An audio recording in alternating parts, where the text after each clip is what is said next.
What's up, everybody? Welcome to Move the Six. I'm Bucky Brooks. Today, stepping in for Brian Baldinger and Daniel Jeremiah. It's the one and the only H-Town's finest. We're not talking about Paul Weezy, Paul Wall. We're talking about Lance Z. Lance, what's going on? What's up, Buck? How we doing? Man, we good. You know, we chilling. Yeah. You know how it goes. How's everything with you? It's good. I mean, I'm digging in on my tape, and I got the call from the bullpen. They said the Dodgers needed another arm because Dave Roberts had run through the entire bullpen. So I mean, it's hard when you back to back. It's hard. I said, let me step in and give you that Clayton Kershaw real quick and try to step in and see what I could do. Well, just make sure we're not prop betting on the first pitch so you don't throw it in the dirt. No. Let's make sure let's keep it above board. Wow. Lance, since we're talking about the news and everything that's going down, man, the New York Giants let go of Brian Daboll today. Some would say let go, parted ways, fired, however you want to say it. That's what happened. And, man, you talk about a guy who was coach of the year a few years ago, did a great job in 2022, got that team to the playoffs. But 3+ seasons, 20, 40, and 1. Team just decided they wanted to go in a different direction. Right now, Mike Kafka, the offensive coordinator, will take over as the interim head coach, and away we go. The carousel is spinning already. Yeah, and it looked like there was a chance once Dart and Scatabo were doing what they were doing early on. I kind of thought, well, maybe this may turn into a few more wins. It was an exciting team to watch, and but since that win against the Eagles, that surprising 17-point win at home against the Eagles. It's been 4 straight losses. Some of them have been competitive, some not as much. But I think, once you start stacking these losses, Buck, 2-8, he didn't have a whole lot of leeway even coming into the season. So I think that the next question is going to be, does Joe Schoen make it out? I think that's the next question to ask. Is it a clean sweep with head coach and general manager, or are they going to let Joe? I think they'll let him stay. It looks like he had a pretty good draft. I mean, Jackson Dart's a lot better than I expected him to be honest with you, Buck. He's got a little mentality to him that I think could lead to him being a pretty good quarterback. So I think Shane may get another year, but we'll see because, a lot of times teams like to make the clean sweep, but because they just drafted a quarterback, you know how it is, Buck. A lot of time it's head coach, GM, and quarterback all in the same year, but that obviously won't be the case this year. I think Daboll's a pretty good coach. He never sustained anything. He had that 1 year where Daniel Jones looked like, hey, maybe Daniel Jones is the guy. They gave Daniel Jones good money, and Daniel Jones wasn't the guy, and Daboll just couldn't get it done and just never sustained. He had that one good year and it just didn't sustain after that. So not a complete surprise other than, I thought he might get a finish out the year, but in this day and age, nothing should surprise you. It's just, you go in the middle of the year, you go in the middle of the year. That's the way it is. Yeah, that is the way it is. Then he cycled through coordinators. Some would say Wink Martindale did a really good job for them on defense, got rid of him, and Wink's guys brought his own guy in, Shane Bowen. The defense has been okay, but it certainly hasn't played to the level that they played at under Wink. They have had 4 games this year where they led by 10 or more points on the road, and they've lost all 4 of them. And so when you get that and, the people are frustrated, somebody has to be the sacrificial lamb. And unfortunately for Brian Daboll, who did do a really good job with Daniel Jones early, he's the one to go. Now, the interesting thing is Jackson Dart, Cam Scatteraboo, and Malik Neighbors, they were only together for like a quarter and a half, but you could tell the energy and the juice that they brought. And so you feel like there's some pieces in place for the next guy. But I'm going to be honest, it's the 4th time for Jackson Dart that he's been in protocol. All of those haven't been diagnosed as concussions, but you know how that thing goes. You start having a few of them, you just wonder long-term viability. But look, he looked like he had the juice and the spark, and he was giving them something. So it'd be interesting to see, 1, how they finish the season, but 2, the direction they go when it comes to the next coach, who wants to be the guy that takes on that job with that quarterback that's in place, because the quarterback is there. So you get the quarterback, like it or not. You get Scatterboo coming off an injury, and you have Malik Neighbors also coming off injury. So you have some pieces, but those pieces have some damage. It'd be interesting to see who takes that job, who wants that job. It feels like a pretty good job. I mean, on the surface, but Scatterboo's coming back from a really tough injury. Malik Neighbors, we know, ACL tear. When you start talking about being in a protocol or being observed in the middle of a game for potential head trauma, that does, and especially for a quarterback who's not afraid to get out of the pocket and try to get some tough yards. That's something that you find out pretty quickly. I can't do all this college football stuff. This has got to be your livelihood, and your importance to your team as a quarterback supersedes any kind of ego that you may have, especially in college. No one slides in college. Everyone's kind of expected. Quarterbacks are going to take on the contact.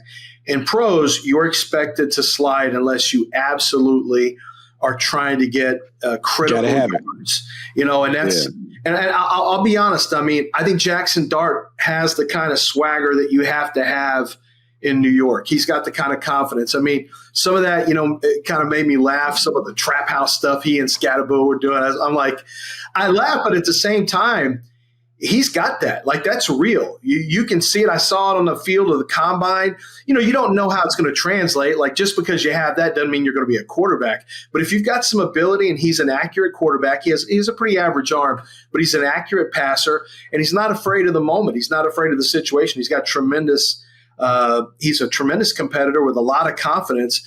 And that's something you have to have in New York, because if you don't, and it goes sideways, you can't get out. The media, the fan base will roll downhill on you. And so you have to have the right coach for that market. You have to have the right quarterback for the market. They might have gotten the right quarterback right, but as you mentioned, as we see with the Commanders and Daniels, quarterback health is just not a given. It's just not a given.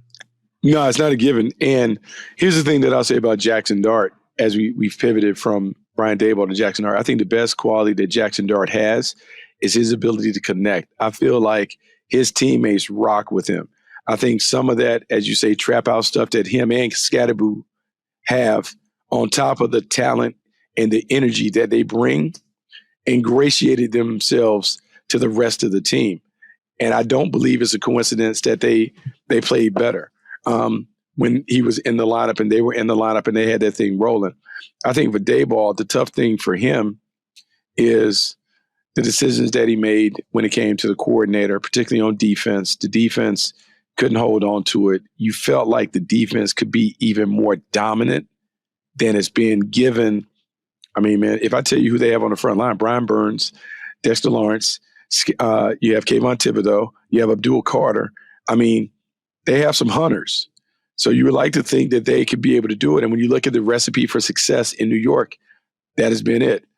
Solid play on offense, dominant defensive play led by a disruptive front line. Those pieces are in place. So the next coach has to build upon that and find a way to just put it all together so it can be a better product in what is a very competitive division with the Eagles, the Commanders, and the Cowboys all kind of loaded with talent. Yeah, I mean, I think when you think about the NFL job openings that are going to be out there this year, they're going to be, the Titans just seem like a really tough one, to be honest with you. But I think the Giants, you just mentioned, I mean, a lot of it's going to be based on health of that running back, health of that wide receiver that you mentioned previously. But there's some pieces to work with. Like, you've got some pieces to work with over there. So I don't think it's going to be a job that – I think there will be some pretty good coaches who are interested in that job. For Daboll, he's been a good play caller in the past. He's been a good coordinator of offenses. I think it's going to be interesting to see whether or not he takes some time off or gets right back into it, because there's always offensive coordinator positions open. I don't think he'll get a head coaching job, another pro job anytime soon. I think that ship may have sailed for him, but we'll see. Yeah. It's interesting, but that's the news of the day. Brian Daboll out as New York Giants head coach, 9-7-1, 6-11, 3-14, and then 2-8 before he is pink slipped out the door. Speaking out the door, Lance, I had the rundown and all this order, but because you're the representative, you, Bun B, so many other Houston dignitaries in the building yesterday at that game where the Houston Texans come back against the Jacksonville Jaguars. It's 29-10, 1 minute left in the game. And then H-Town issues a beatdown or takes advantage of a meltdown, however you see it, and find a way to win. Just give me your thoughts, because I know in Houston, I know the vultures have been circling around the offensive coordinator and what's going on. Just tell me what you saw. Yeah, it's interesting because there was so much expected of the Houston Texans this year, and and it's failed to materialize. And there was a lot of hope that a new offense coordinator, the fans wanted Bobby Slowick gone, and I would argue that it's actually worse this year than it's been in the past. They can't get a short yardage when they get inside the 3-yard line. I mean, they can't get it in from first and goal at the 1. It's been a massive issue for this team. But I'll tell you, no one ever quits on DeMeco Ryans. Number one, the defense is it's an elite defense. You got a takeaway unit on the back end. You got some physical linebackers, and then you've got a rush that's an extremely potent rush. I think you can run the ball a little bit on them if you choose to, but for the most part, they swarm to everything. They really play hard for DeMeco Ryans. It's just offensively, there just has never been that perfect connection between – and they miss Joe Mixon a lot, but the running back, offensive coordinator, quarterback, offensive line, that combination is never fully – they didn't have the O-line last year, and the coordinator and CJ, I'm not sure they always saw eye to eye, but the running back was great. The rookie year, CJ was great. The coordinator was good. Offensive line was beat up, but they played okay, but you didn't have a running game. So now you go into the Jacksonville game, and you're missing your starting right tackle, your starting right guard. They pulled Trent Brown off the practice squad. He's been an NFL starter. C.D. So, neither one of these guys have played a snap all year. They plugged them in against a Jacksonville team that put in work on them the first game. And you have no starting quarterback. You have no kicker. Your starting kicker's gone. Your starting nickel corner, Jalen Petrie, is out. And then you're down 19 in the fourth quarter. And I'm like, man, I'm trying to watch tape. I'll put this on in the background, but I got guys I got to write up. So I'm just listening. Like, oh, a touchdown. Okay, well, let me just pop the video screen on here a little. Let me watch a little bit of it. And what really stood out to me was that it's two things. Yes, a lot. Davis Mills never gave up, never gave in. He was played with a lot of poise. He's a guy who's been through adversity, Bucky. I mean, he was 5-19 going into that game. He went through the David Culley and Lovie Smith era Texans. That was terrible. And so he's been through adversity his whole life. So it didn't really rattle him. What stood out to me is that game is really over if Jacksonville has any confidence at all. And I think it starts at the quarterback. And honestly, when you watch Trevor Lawrence, this is a guy who should be able to, with all those traits, right, he should be able to shut the door on games way more frequently than he does. And it's just not happening. It's just not happening. And he looks nervous at the most important. I had an interesting text exchange yesterday. And the idea that he's the kid that doesn't want the ball hit to him in the infield. He's the guy that doesn't want the shot. Like, man, I hope MJ shoots. I hope he doesn't kick it up to me because I'm trying to take this last shot. That shouldn't be who you are if you're Trevor Lawrence. You should always want that big moment, and it just doesn't. It's never materialized. And that defensive front against a beat up offensive line and a 19-point lead, that should never be a game that you lose. And yet you did, because Houston didn't give up, and Jacksonville was just trying to hang on and just back into a win. Yeah, it's so crazy. It's so surreal. Minute left in the game. You go up 29-19. You're looking at it, and you're like, man, there are not enough possessions remaining in this game for them to be able to come back. Like, Jacksonville will have to offer up. And then, Lance, when you look at the play sheet in the fourth quarter, so I think that Texans finished with 69 plays. They had 33 plays in the fourth quarter. They had 14-play drive, 18-play drive. I mean, just two long, extended drives. And it reminded me of the 28-3 game with the Falcons and the Patriots, where after a while, if your defense is on the field that long in pass rush mode, they don't have anything.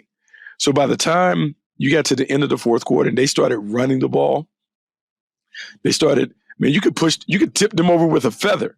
Like they were toast.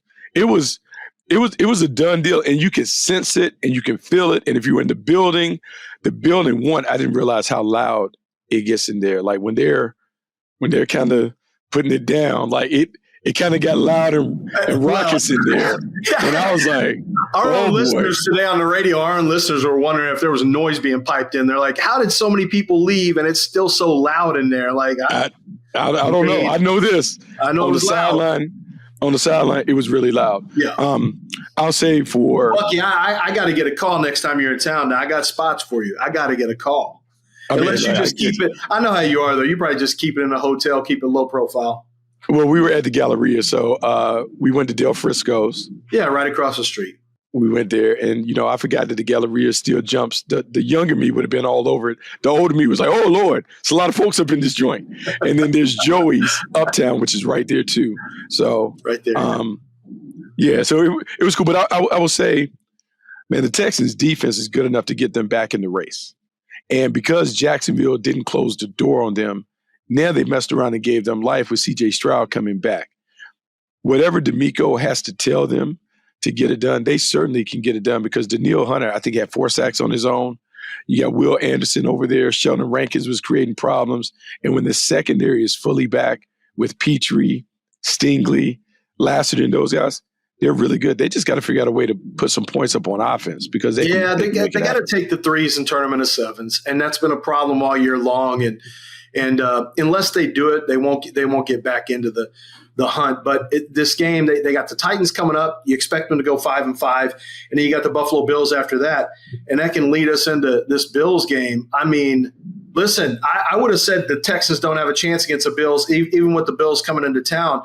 But after what I watched from Miami yesterday, I don't know where that came from. If you were worried about the team quitting on Mike McDaniel, not yet. They haven't quit just yet. And I got to ask you, like, what is going – is this just a case of – so you lose Dalton Kincaid, he gets hurt, he's out for the game.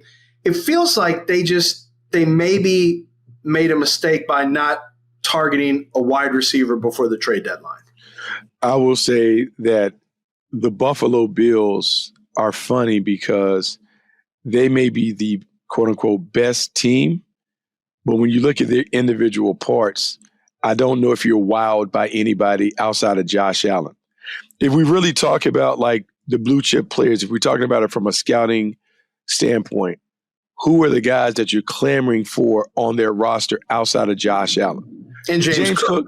James Cook is an upper echelon guy. Some people would say Deion Dawkins could be in that conversation, but Lance, who else? And so they are a team that plays really well together, but they kind of remind me of like a service academy. You know how you can see the service academy, they can snatch down those good teams, but when they play like a Tarleton State beat Army early in the year because Army didn't play their A game. To me, I feel like the Bills need to play their A game against everybody because they're vulnerable and susceptible to lose to anyone. They can knock off the Chiefs, but they just as easily can lose to somebody else if they don't bring it. And against Miami, they didn't bring their best, and they're not talented enough to just roll out the balls and go win the game. That's what stood out to me when I watched them. Yeah, they're not good enough defensively. You know, they haven't been the same on defense since they lost their 2 safeties to age, basically. It's not – something's missing. You're right, Bucky. There's just something missing. Keon Coleman's never developed into any type of wide receiver one. They've got a variety. It's kind of like having a fantasy football team where you've got a variety of good, but you're not sure who to start, and so you end up leaving points on the bench because you didn't start the right guy because there's too many hard decisions. There's not a decision about who to start here, but my point is, you're right. You've got some good, pretty goods to goods, but there's not enough greats and not enough difference makers, I think, on this team. I think you hit that dead on the head. And so if that's the case, you really can't afford to you can't just flip a switch. I thought Buffalo, they were down 16.5. I thought, can they flip a switch? They could not flip a switch. Like, they just couldn't do it. And they haven't been able to do it really most of the year. Yeah, and it's crazy to watch because we love Josh Allen's heroics, but in a game like that, I don't know if he has enough with him to be able to pull it off because he was running around and doing his thing, and he had the numbers and the yards, but he turned it over a few times, and that he just I don't know if he has enough dudes with him, and so now I'm worried about them when we talk about like title team. They still can get to the Super Bowl, they still can do all that other stuff and win it, but I think it's really imperative for them. Man, every game they show up, man, they guys got to show out or they don't have a chance to be able to get it done. Speaking of showing out, let's talk about this because I think this game really stood out to me. Pittsburgh, LA Chargers, Sunday night game. There was a lot of intrigue in this one because, man, everyone respects Jim Harbaugh and the bullies that he tends to build, but this was like the litmus test. If the Chargers are what they think they are, they'll be able to take care of business against the Steelers because the Steelers are going to show you one way or the other, are you rough and tumble or not? Chargers got it done, and they did it in what I think is classic Harbaugh fashion. Yeah, and I know exactly what you mean by that because, listen, it is a mess at the tackle position for them. I really worry long term. I thought this was a great win. You're going up against that rush, those edges with tackles who just frankly – are just have no business starting for a playoff caliber team. But of course they're there because of the injuries and they still win and win convincingly. And Justin Herbert was under duress. He was, but they ran the ball. I mean, what Harbaugh did was say, we're not going to change our identity. We're going to do what we do. We're not going to make drastic changes to game plan because, we're worried about protection. I think he did what he needed to do from a philosophical standpoint to try and protect his quarterback as much as he could. But the fact is the team just came out there and didn't let the Steelers get off offensively. If you get behind and you're the Chargers and you have Pittsburgh being able to pin their ears back, knowing you're passing, you're cooked, you're done. Well, I mean, the Chargers defensively stood up and showed out. And they said, we're not going to let you get that lead so that we're going to be able to control how this game flow goes. And I thought, and that's classic Harbaugh football. I know exactly what you mean because this game didn't get away from him from a game flow standpoint. He kept it right where he needed to so that the Steelers couldn't just pin their ears back because that would have been a real problem had they been able to do that with a 10-point lead, for example. I mean, look, man, I think you just have to be impressed with what you saw from the Chargers. I mean, from all of it, right? You saw a running game materialize. Like you think, hey, they don't have Amari Hampton. And lo and behold, they get Vidal and some other guys to contribute and make. Vidal's been great plays. Up to this point. You know what I mean? You get them running the football effectively. You see Lad McConkey make plays when they need plays in the passing game. Keenan Allen sets the record for the Chargers in terms of like all-time receiving leader. And then Justin Herbert just doing Justin Herbert stuff. Whatever they need him to do, he can get it done. And as you talked about, that defense being able to hunt and get after it. The thing about the Chargers, they kind of remind me of those classic Alabama teams when Nick Saban had the heavy hitters on defense, and it was defense, run game, kind of efficient playmaking. And you look up and you felt like they dominated the game, but it was like a 24-3 beatdown. I felt like that game, once they seized control, the score is what the score is, but it never felt like the Steelers were going to get back in the game. It always felt like the Chargers had that game under control. Yeah, I agree. And I do wonder, I'm not going to say the Steelers are a paper tiger, but this has not been an attack down the field offense. This is one that there's a lot of dinking and dunking by Aaron Rodgers. He doesn't throw. It's not the same pass concept we've seen in the past. So, I think that I am curious to see if they can get into a shootout and win in a shootout against a good team. And it never materialized because they couldn't find their offense. They couldn't find. They are missing. They're another team that's missing something offensively. I like Jalen Warren. He's a tough, versatile running back, but he's not going to hit you with a ton of explosives.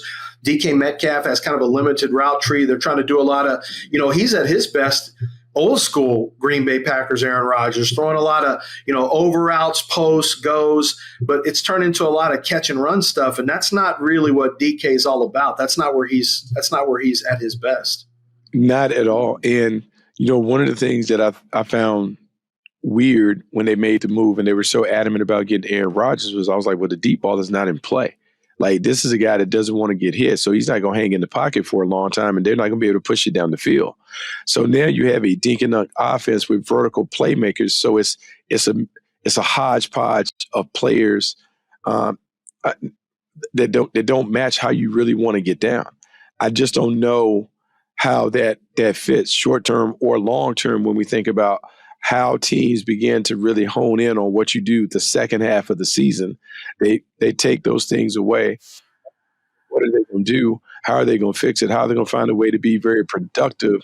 Because you need the explosive plays to score points. Lance, they can't score points because they can't make the 20-yard plus pass plays and they're not breaking off the big runs. I don't know how they can efficiently put enough points up to deal with the heavyweights. Yeah, I'm looking at his average depth of target. DK Metcalf, it's his average depth of target is 12.1 yards this year. It's the lowest of his whole career. It's been primarily 14-1, 14-9, 13-4, 12-7 one year, 14-1, 14-1, and now he's down to 12-1. That just shows you there's a lot of throws that are being made short for him, and he's a guy that you got to let those legs stretch, man. You got a weapon that's made to be stretching the field vertically, and it's not happening. No, it's not happening. I don't know how it's going to change. Now they got a tough one coming up because you talk about the Cincinnati Bengals on the horizon. Luckily, they may not have to face Trey Hendrickson because with that offense, with Aaron Rodgers struggling, I don't know how the Steelers bounce back, but they'll find a way to kind of like be in that conversation. But man, this was a game for them to kind of confirm their standing with the heavyweights, and they took a step back in my estimation when it comes to it. All right, Lance. So we got to say this because I want to go back. The New England Patriots knock off the Tampa Bay Buccaneers 28-23. Drake May is continuing to do Drake May things. And I got to ask you this. Man, remind me of what you thought about Drake May when he was coming out. I was too close to the fire, my allegiance to Carolina, like wanting more from him. But you tell me what you thought about Drake May when he was coming out. And is this the version that you expected to see as a pro? Not at this stage. I gave him a 65, which is a boom bust grade, and I felt like he's the classic boom bust player. And this is what I said: challenging evaluation with top flight measurables and tools, but inconsistencies that create a lower floor than some teams might be comfortable with. His size and arm talent jump off tape immediately.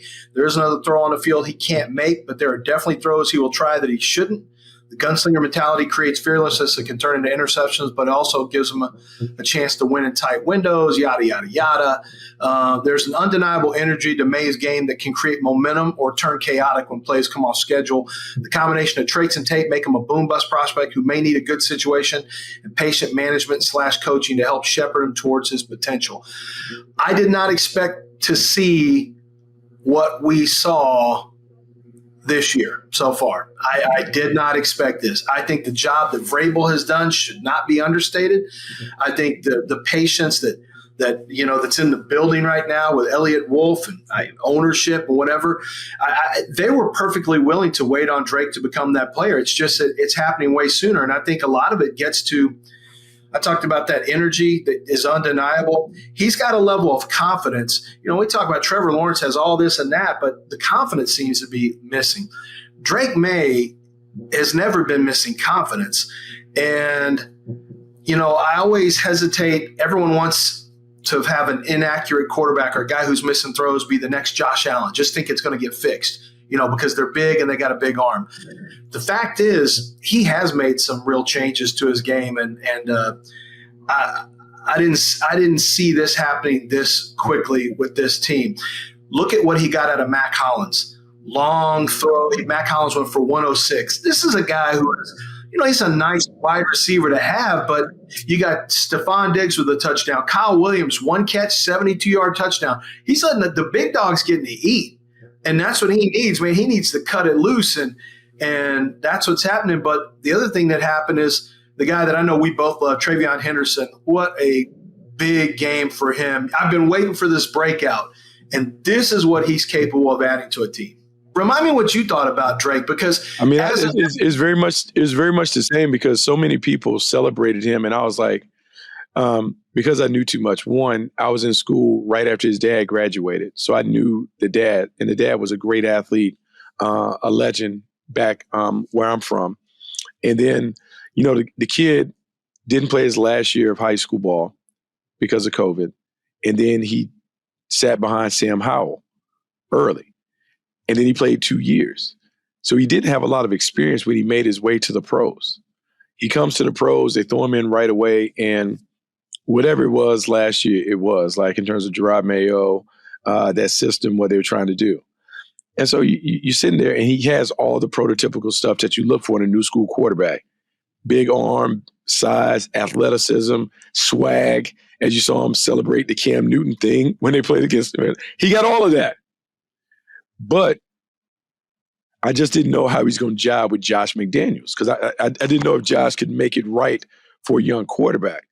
But I think the thing that I underestimated was the Mike Vrabel factor, the connectivity that they have as a team, Josh McDaniels trying to unlock some things, and how, look, man, and when you're a player and you play for a smart coaching staff that sets you up to win, they master situations, it just seems like it just all clicked. Because this dude is playing at an MVP level, and you can't deny it.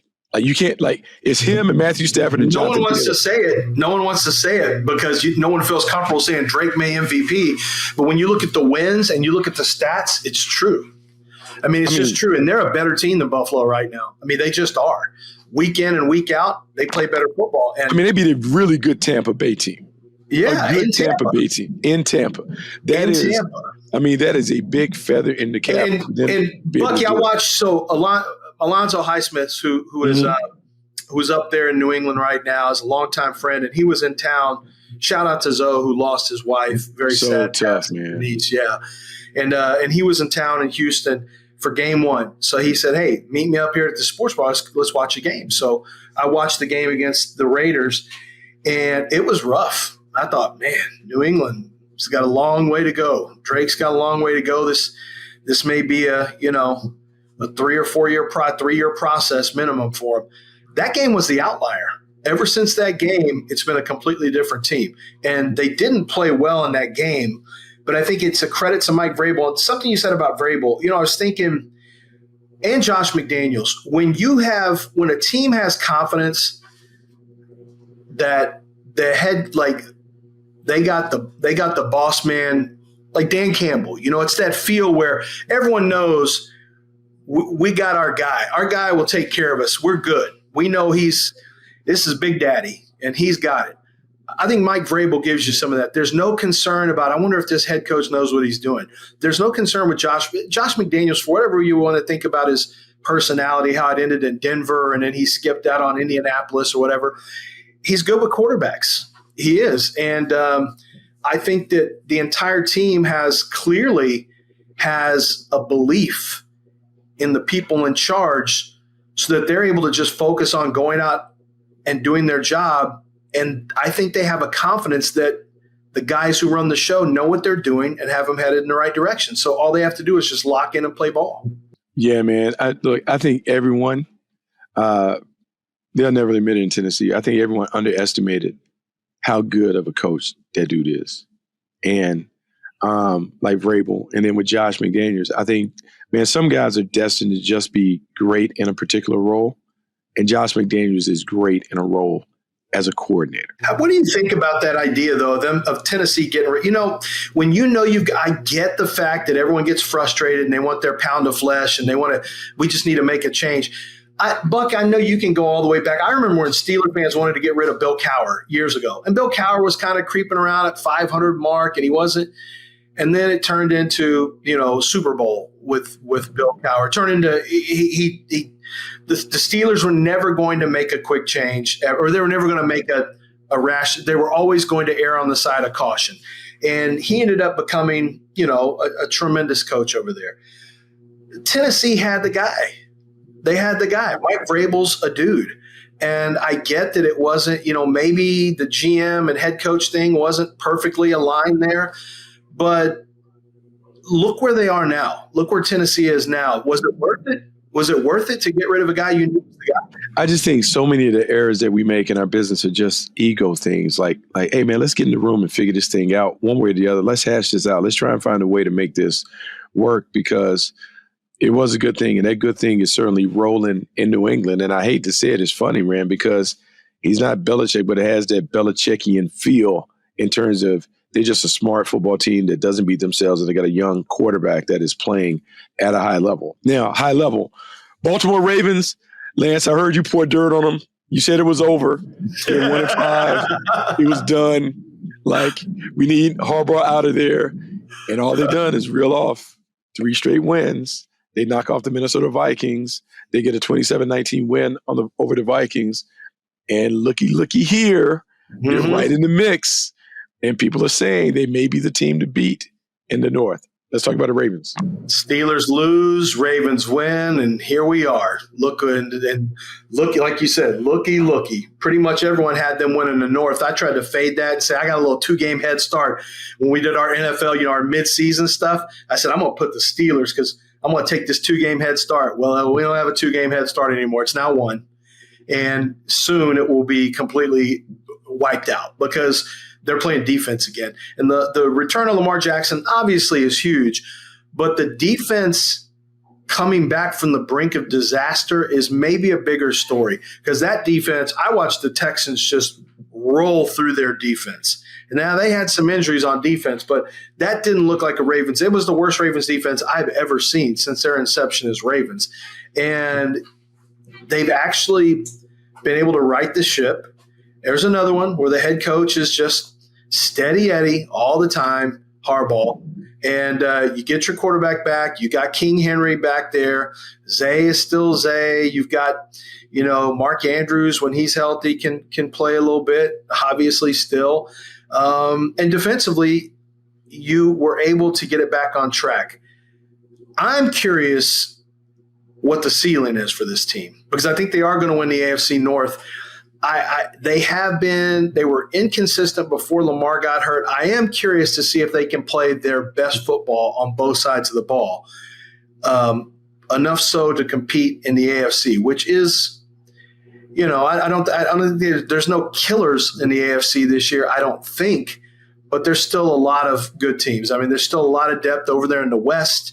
The Colts are causing some real problems for people, obviously, with that offense, and I just think I don't know if New England's ready. The Bills don't look like they have that kind of team right now. So why can't the Ravens jump up and say, hey, ta-da, here we are, Ravens and Chiefs back at the top again? Yeah, they can be right there. Now, I will say this.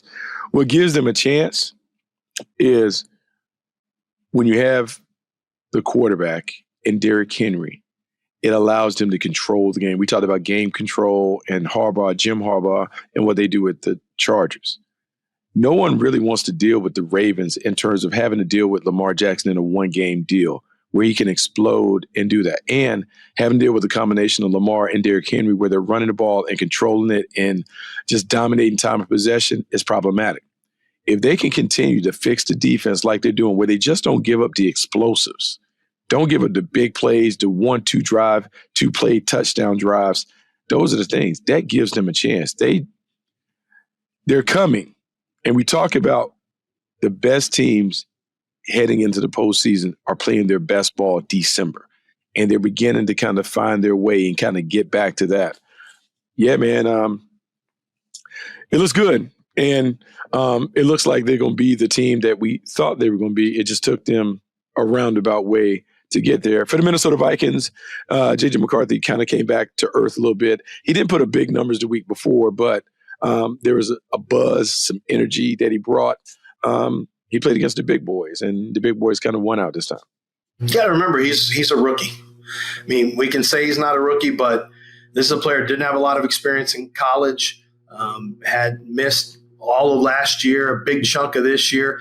He's still learning to be an NFL quarterback. He's in his infant stages, and there's no way you can rush it. There's no way you can get through it any faster than, other than just taking snaps, going through adversity, having successes, learning what you can and can't do, figuring out the speed of the game, getting comfortable with making changes at the line of scrimmage. All of that's going to come with time. You can't rush it.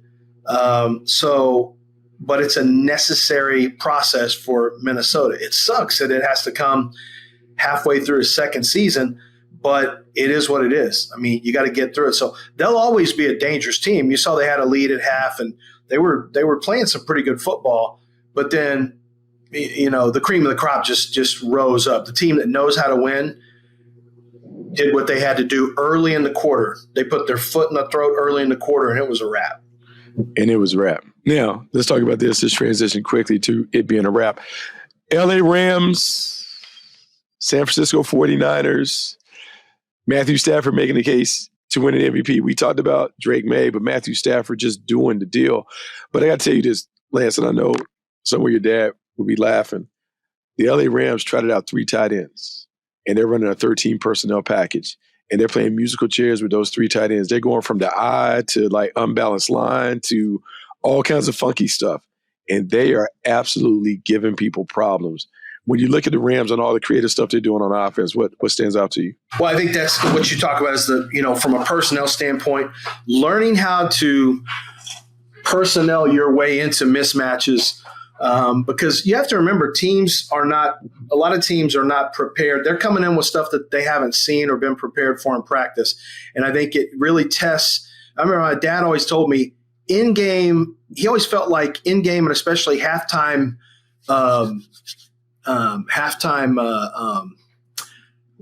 changes, when you make your halftime adjustments, he always thought that was a little overrated. He said, you don't have a lot of time on the sideline. You try to figure out what they're doing against you and what you can do to counter that. And it's a quick discussion. Halftime, it's almost no discussion. I mean, you have such little time. And so I think with the Rams, if they start showing you looks that you're not used to, which is what they're doing now with the 13 personnel, 13 personnel can be brilliant. I saw Gary Kubiak use it in the preseason game years ago against the San Francisco 49ers, and I'll never forget how he was able to throw out of that. And then, he didn't want to show too much, but it really opened my eyes to the fact that, man, 13, which is 1 running back, 3 tight ends, you really have, if you've got some flexible tight ends, you can really, number one, you can unlock the running game. But if you threaten people with a little bit of passing attack, they have to stay base, and you can really get after teams. They can't go to a heavy package. They can't go to heavy personnel. And, it just speaks to what the Rams have. This is the Rams. This is what McVay does. McVay is one of the great coaches. I think he's a younger version of what John Gruden was at one point when he was in the league. They're very similar personalities, but McVay's just so creative. There's a reason everyone wants to hire his coaches off the tree, because Shanahan gets that all the time, and I get that. He came from that Shanahan tree. But I think McVay has done just an absolutely brilliant job at getting the most out of his quarterback and getting the most out of the offenses. And I think what gets overlooked is they know who they are. Never have they not had their identity. They know what their identity is. They may make some tweaks, but it's not like they're searching. They just say, we're going to do something different this game. It's not like we don't know what our identity was. And how about the addition of Devontae Adams, how big that's been for that offense?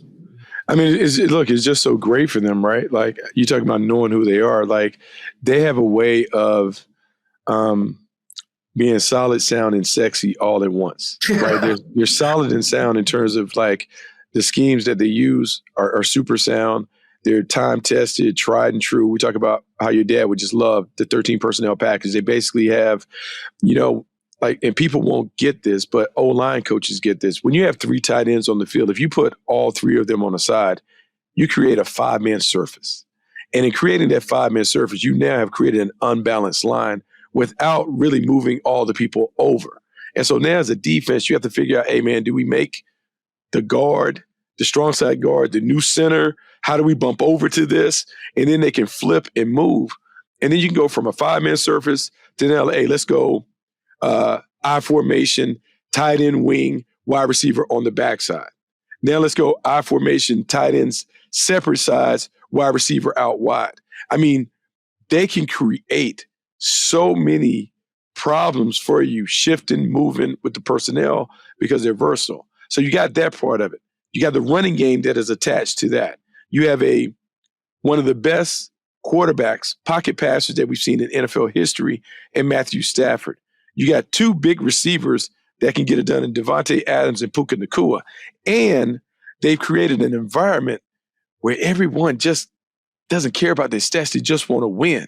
So you know how hard it is to deal with a team that can throw so much at you and their players don't care where the ball goes. To me, that's a special thing. And it really allows Sean McVay to just, hey, man, whatever we need to do today to win this game, that's what we'll do. And that helps having a guy like Devontae Adams, a veteran who's won at the highest. Like, he knows what it's supposed to be. He just wants to win right now. And so you have Puka Nacua, who's an unselfish guy. You have a veteran who just, wants to win. He'll get his looks when he gets his looks, and it's still quite a bit. I mean, it's pretty frequently. But I think you talked about when you have that kind of – so on an unbalanced line, you're able to get hat on hat. They can't get enough personnel for you not to have an advantage. You're going to have your linebackers back, so you now have an automatic advantage in terms of your two-man games working up to linebackers. Yes, you say, well, you're a little more limited. You're not going to be able to stretch the defense. It's more compact. It's a more condensed formation. I mean, that's true, but at the same time, it allows you opportunities to crease it and hit bigger gash runs as well. And you've actually got the numbers in your favor in the box there typically. And if you want to get a little froggy with your safeties, all of a sudden you're getting play actioned and you are having some issues down the field. So I think it's brilliant the way that the Rams are saying, you're going to play our game. We're going to dictate the type of game that you're going to play. And I think having two friends, McVay and Kyle Shanahan, and having him throw that 13 out there at Shanahan, I think that was also just that's one they'll kind of laugh about in the offseason. I don't know that Shanahan laughs a whole lot, but they'll have a little conversation about that at some point. Well, let's talk about this, because on the other side, Shanahan, say what you will, they lost the game, but Mac Jones put on another impressive performance. Mac Jones is certainly setting himself up as a reclamation project, but here is where some of that reclamation project goes to the wayside. Mac Jones signed a 2-year deal with the 49ers when he came on board. So all of this good stuff where people are like, hey, he's going to be able to parlay this to something. No, he's not. But are we going to have a quarterback competition in San Francisco when Brock Purdy's ready and available? Are we getting to the point where we have to respect Mac Jones in that system where maybe, just maybe, not that there's buyer's remorse when it comes to Brock Purdy, but they can go to training camp. Mac Jones did a whole lot of playing and a lot of succeeding. What does that look like for the Niners in the future? I don't know. I'm a big believer. One of my biggest sticking points right now is the NFL has a methodology where average to above average quarterbacks, just because they're next in the line, or is the queue, as they would say in England, they just get this elite salary. And I'm like, it doesn't happen in baseball. In baseball, you're going to get truly what the market bears. The market's bearing this amount just because it's a hard to find position. And you had something, I think you actually wrote an article about, I know you and I talked about this, about who would be the first team that would try to just rotate quarterbacks in, not look at quarterbacks almost like a college would look at quarterbacks. Yeah. Let them graduate. I think you wrote that article, and that's an interesting philosophy. It's probably easier to discuss than implement. But at the same time, Bucky, what happens when you are Jacksonville and you plug Trevor Lawrence? Never played like an elite quarterback, but he's getting paid like it. Kyler Murray, you were ready to put stipulations in his contract about video games and watching tape. You thought that was going to go well, and you give him the money that he got. And so I don't know the last time that an average quarterback got that elite money and performed at a high level, performed to the standards of the contract. It's simply, I don't think it ever happens. But so Brock Purdy got a big payday, and so they're going to have to pay him. I mean, they're going to have to play him. I'm curious if San Francisco doesn't try to dangle a little carrot out to the Jets, who have all these draft picks right now. Say, hey, Jets, here's Daniel Jones 2.0, Mac Jones. Yeah, it is not a great quarterback draft by the look of things. Hey, look, we got time to get to that on another podcast. Hey, man, the people that are trying to sell me on this 2026 quarterback class for the draft, like, I'm going to just write in my notes, do not change. Don't let TV change you. When we get up there, we're talking about these guys all the time because, Lance, I don't see it. And because I don't see it each and every week, they keep trying to bring up somebody. Dude, we talked about Gary Nussmeier. He got benched last weekend against Bama. Sat him down. Nope. So what are we talking about? So now the guys like your Mac Joneses, your Daniel Joneses, those guys have value because there's simply more jobs than people that can fill those jobs. What are we going to do with quarterback if you have an issue? So the reclamation projects with reclamation success with Baker, with Sam Darnold. See, I knew my Sam Darnold grade was good. Bucky, it just took like 6-7 years for him to get there. It has no expiration date on it. Yeah, that's right. Baker, Sam, Daniel Jones. It really does. Frankly, everyone wants to know who's the next Daniel Jones instead of drafting his quarterback draft. Well, that's where San Francisco is going to have some. They're going to find that they're going to have a nice offer or two for Mac Jones in the offseason. So that's going to be interesting because Mac still has 1 year left on that contract, as you mentioned. So he comes at a very, very favorable price. So he's either you got a chance to trade for Mac Jones and you either get a bridge quarterback or you're giving him 1 year to prove that he could be the next potential Daniel Jones, which will run us into the Colts. And I thought, I was like, man, I need to get up to Indianapolis and see Chris Ballard's nice house again because before the season started, I'm like, this might be my last shot. Because I don't know what's going to happen this year, but I'll be damned if all the pieces haven't finally fallen in place. Those lines that he's been drafting for years, the wide receivers he's been accumulating, Jonathan Taylor, with one competent quarterback, and frankly, I think some really good play calling by Shane Steichen. It's come together now. There have been signs the last couple games that there's a law of diminishing returns with Daniel Jones. If you ask too much of him, the turnovers will start to crop up. But, man, is that an explosive offense. Explosive offense, and we've seen it come together. I would say that Ballard's commitment to fielding the all-combine team, all the guys with the measurables and all that, is coming together because they are fast, they are physical, and when they got the right distributor, turnovers and all, it works out. Let's talk about this last game. Let's talk about Atlanta Falcons and the Colts because we're talking about you got Ballard. Hey, man, the shoe's real, huh?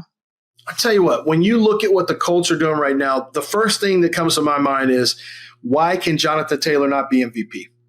He is, to me, the most valuable player. And I get these arguments from Twitter argument guys that you can't. The running back can never be the most valuable. It's always the quarterback is the most valuable. Let me tell you something. See how good the Colts offense would be if Jonathan Taylor wasn't a major factor and they couldn't utilize that play action pass. Jonathan Taylor is making Daniel Jones better. Jonathan Taylor is making Shane Steichen better. Jonathan Taylor's success, to me, is the number one reason. I know Daniel Jones is going to get the love because he's the quarterback, but to me, it all begins with the physicality and the ball control and, frankly, the explosiveness of Jonathan Taylor. And I hate the idea that a running back cannot be an MVP when I think he is the most valuable player, or at least is in that discussion along with, as you mentioned, Stafford has really jumped up there. Drake May should be in that conversation. Jonathan Taylor should have a seat at that table in that discussion. Look, he's done a really good job of getting them up and going. 200-plus yards against the Falcons is terrific. This explosive plays. 6-7 years into the league, you're not supposed to be that fast, running away from defenders like he's doing. And look, man, it's the bell cow effect.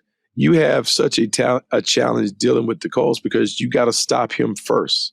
No matter what we say, you got to stop the run to set up everything else. And so you can't stop him. So now Ty Warren, Michael Pittman, Josh Downs, Alec Pierce, they're winning their one-on-ones on the backside. That offensive line is beefy, it's physical. And then defensively, Lou Anarumo coming over. Maybe the most slept-on defensive coordinator because for whatever reason, the Bengals thought they could get better than what they had in him. And now you've given him some weapons, some playmakers. You make a trade to get Sauce Gardner. You put Sauce out there, which eventually going to give them. What did you think of that deal?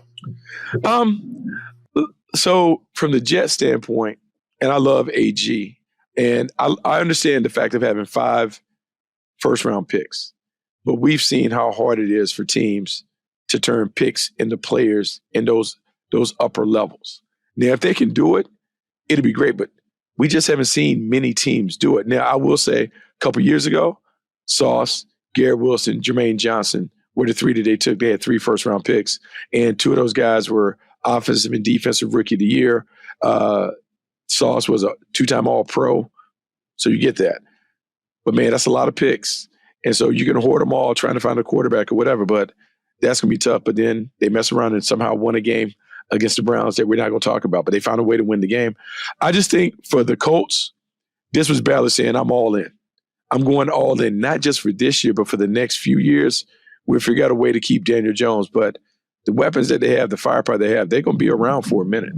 Yeah, and that was and frankly, the ironic thing is Ballard has never really believed in wide receivers or cornerbacks in the first round. Kind of philosophical thing going back to his time with Jerry Angelo over in Chicago.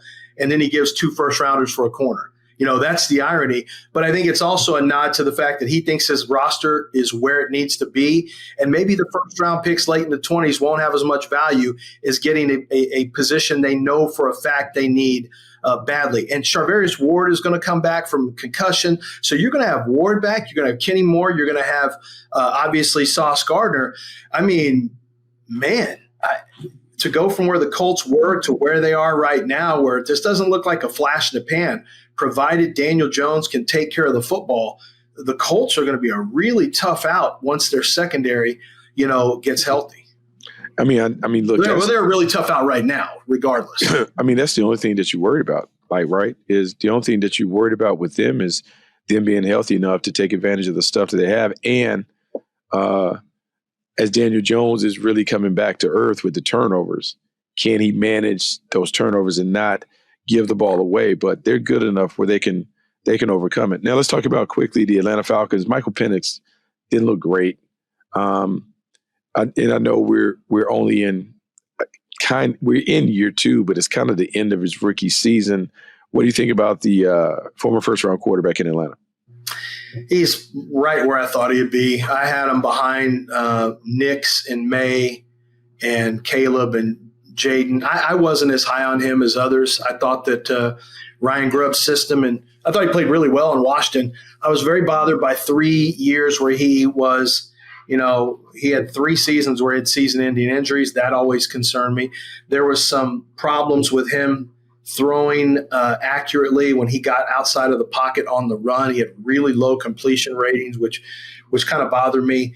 And I think you're seeing it right now. He was late on some throws yesterday. He had an out route he threw that it was a deep out, and it got there so late the receiver jumped, caught it, and he landed outside of the white. So he was like way out of bounds. I'm like, man, that's got to come out quicker, a lot quicker.